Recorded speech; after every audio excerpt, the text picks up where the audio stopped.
Mengapa kelompok separatis KKB belum tertangani secara tuntas?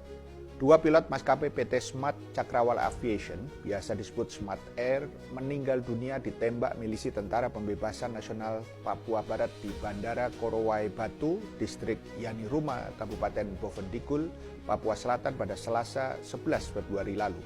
Warga di sekitar lokasi kejadian menyebut peristiwa itu membuat situasi kampung Danowage yang berada di dekat bandara mencekam. Apa yang sesungguhnya terjadi? Pertama, warga setempat merasa kesal karena mereka menilai peristiwa ini tidak akan terjadi jika aparat serius memberantas pendulangan emas ilegal yang telah berlangsung selama bertahun-tahun di kawasan itu. Minggu lalu, seorang ibu melaporkan kepada saya bahwa dia mendapatkan info ada orang yang bersenjata siap menembak pendatang yang datang ke tambang, kata seorang pegiat pendidikan di kampung Danowage, Distrik Yani Ruma. Saya pikir semua ini dimulai dari akses yang dibuka, lalu ada tambang ilegal, keamanan, kenyamanan, dan kesejahteraan masyarakat lokal jadi terganggu, ujar pegiat pendidikan ini. Yang kedua, Tentara Pembebasan Nasional Papua Barat (TPNPB) menyatakan bertanggung jawab atas penembakan dua pilot bernama Egon Erawan dan Baskoro Adi Anggoro itu. Milisi pro-separatis Papua itu menembak keduanya dengan dalih maskapai Smart Aviation sering mengangkut pasukan keamanan Indonesia ke berbagai tempat di tanah Papua. Pilot-pilot dari perusahaan penerbangan ini tidak mengindahkan peringatan yang selalu dikeluarkan oleh markas pusat TPNPB. Ketiga, pengurus Ikatan Pilot Indonesia, Ramanoya, menyebut tidak ada satupun pilot di organisasinya yang menjadi mata-mata bagi aparat kepolisian maupun militer. Menurut Jimmy, tokoh di Danowage, pesawat yang mendarat di Bandara Korowai Batu kerap membawa pendulang emas ilegal. Dia menyebut ini sebagai salah satu faktor yang memicu penembakan terhadap dua pilot Smart Air. Menurut Jimmy, negara tidak pernah ada di Danowage. Artinya, kata dia, tidak ada polisi ataupun pejabat pemerintahan di kampung itu. Yang ada hanya bandara, sekolah, dan klinik. Keempat, pada 2017, BBC News Indonesia mempublikasi laporan jurnalistik terkait tambang ilegal di hutan hujan tropis yang hanya bisa diakses dengan berjalan kaki dari Danowage atau dengan helikopter.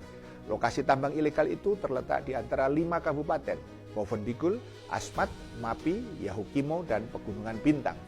Juru bicara Polda Papua, Kombes Cahyo Soekarnito, lewat pesan singkat mengklaim pendulangan emas di dekat Danowage telah ditutup oleh polisi dan Pemprov Papua.